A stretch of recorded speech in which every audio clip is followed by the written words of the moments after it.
Afternoon everybody, this is Graham from Carmine Tantrum on day whatever of lockdown. You'll notice that I have a post-lockdown haircut for those that are gear interested. Orbital sander, 80 grit. It's just starting to grow back and the scars will fade. Okay, this is largely for Nick Berman, who asked if I'd kindly demo some of the gear that I showed yesterday. Not done this before, bear with. So I'm going through the Friedman, I'm going through my pedal board. I'll tell you a little bit more about the guitar. So this is my Les Paul Special. This is 2015 guitar. This came from the era when Gibson decided it would be a really good idea to try and get more people to play guitar by taking away essential Gibsonness and replacing it with a load of guff we didn't want. So there was an adjustable brass nut which grooved and then made the guitar go out of tune. There were robot tuners, which again, Gibson in their wisdom decided that people weren't buying Gibson guitars because they couldn't tune them. So the guitar tuned itself, which may or may not have been a good idea, but kind of really had an issue. So those have gone back to Clussons, which are what I've got on most of my Gibsons. And some guy that I had it before me in his infinite wisdom decided to change the pickups. As far as I'm concerned, Gibson P90s are one of the best pickups ever wound. These aren't Gibsons, these are Seymour Duncans. They are, I don't know what they are. They're quite old though. They're about 1992 vintage. And they sound amazing. So they've kind of resurrected this guitar. It's a set neck, it's all mahogany, rosewood board, bound fingerboard. It's a kind of 60s shaped neck. It's not a particularly, it's a slim neck, it's not a particularly fat neck. Plays really well. It is a wraparound bridge and it does have slight intonation issues which don't really matter live, but recording you can hear them. So at the moment it's set so it's in tune to a B minor. If I set it so it was just in tune on an E major, you're going to find that B minor has got, that note will be sharp. So that's a slight issue, nothing I can do about it. Juniors have been like that, specials have been like that for many years. So I'm going through my pedal board. The pedal board is a tuner into a spark booster, which I think I mentioned yesterday is really just so when I use Telecaster it brings the volumes up, otherwise you can't, it's a really massive volume drop live. Then I'm into a tube screamer, which is the 808 version. It's a brilliant pedal, I think everybody should have one. And then into a Marshall Governor, it's the original 1980s version, the British made one. And then into a wah pedal, and then finally I think there's a little more analog delay in there which I use occasionally for little slapback stuff or just for the heck of it. And I've got the Friedman pedal which just changes the channels on the Friedman. So that's what we've got. Friedman is a 50 watt small box, and this is the custom version. This is the 3-channel one. The difference being that there is a third channel which is kind of the main crunch channel with vinegar poured on it. So you've got a basic clean channel, which is what I'm running through at the moment, which is a bit like I would say probably a plexi. It's got bass, middle and treble, and there's a presence. The presence is conveniently located under the back where you can't see it, so you've got to do it by feel. I kind of leave it alone around about number 7. There is a master volume on this, and the gain at the moment is set to about 4. Now the nice thing about both the Friedman and the Special with P90s is they're incredibly touch sensitive. So if I sit there at the moment, I'm running this, my clean channel, if I want squeaky clean, I'm running around about number 7 on the guitar. And I've got quite a bright sound, quite a clean sound. Now there's a 3-way bright switch on this as well. And for those that have ever run a 4-input Marshall, this is a bit similar to linking the 2 channels together and then mixing the bright and the dark channel volume to just lift and darken the overall tone. I've kind of got it set in one of the 2 of the brighter channels at the moment, and it matches nicely the mahogany guitars, which I find quite bright anyway. So we're in about number 7. You've got a basically nice bright sound. It's a bit Marshall plexi-ish. If I back right off, it goes very sparkly. If I dig in, you get just that bit of crunch. And if I pull it up all the way to 10, you're going to find you're going to get stones. And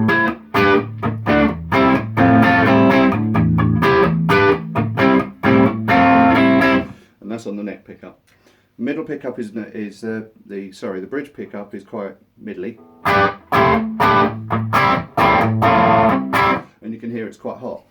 So that's just pushing that into crunch. So we've got a pretty versatile channel. Now we use that on a lot of the clean stuff that we do in our band, in Carmine Tantrum. Particularly lovely version of I'd Rather Go Blind, which Tia sings beautifully on our demo. And that's played exactly as we're set at the moment.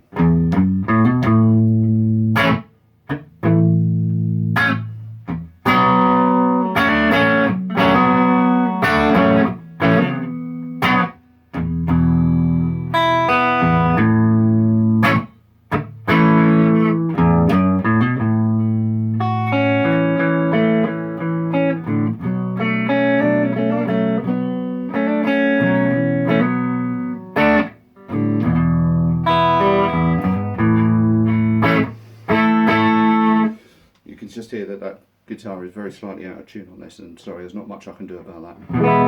You can hear it's very slightly flat when I play an E and very slightly sharp when I play a B.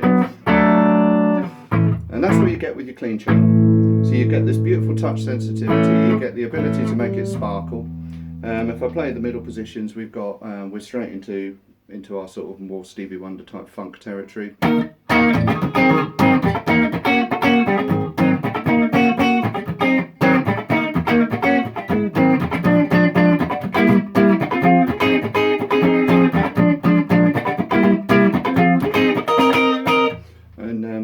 This guitar plays that really well as well, but that's not really what it's about. So let's go into crunch. So what we've got now, the crunch channel is quite similar to, I'd say, a super lead. For many years I played a super bass, and it's got a similar flavour to that, but this is obviously master volume, and we've got gain.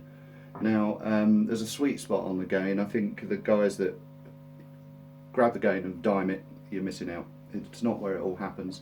The best gain on this is somewhere around about 6 or 7.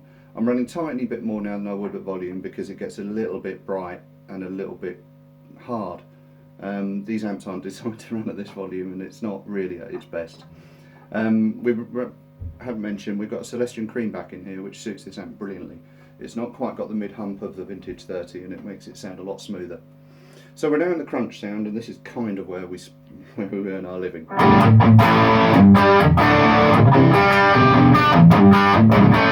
And this is pretty much everything that you need. Again, it's very touch sensitive.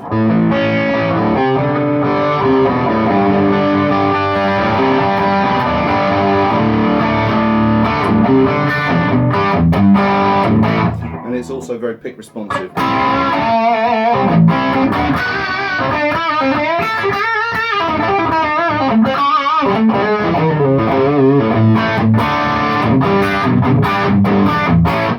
So that's really where you're getting your meat and potatoes. Neck pickup, you're still there, and we've got we probably can play a lot of stuff without really doing much rather than backing off a bit.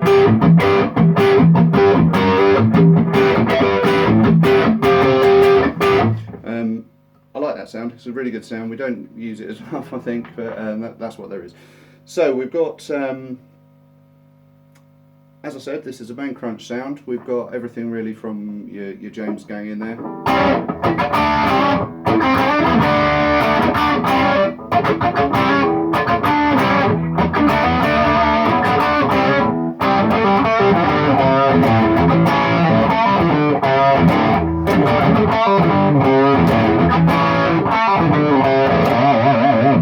Lovely sound, love it, sounds brilliant.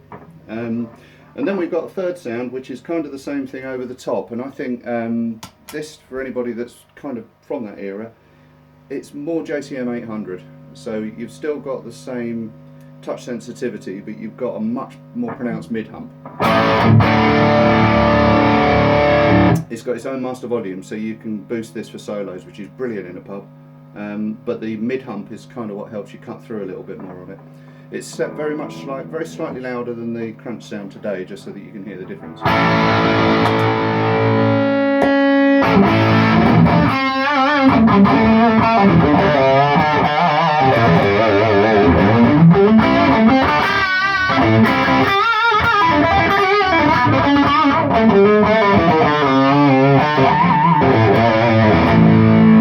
Oh, it's an epic sound.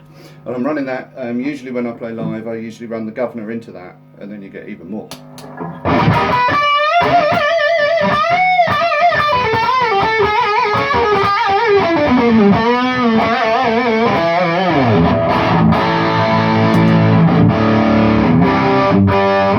You notice when you hit the governor, it takes out some of the bottom end.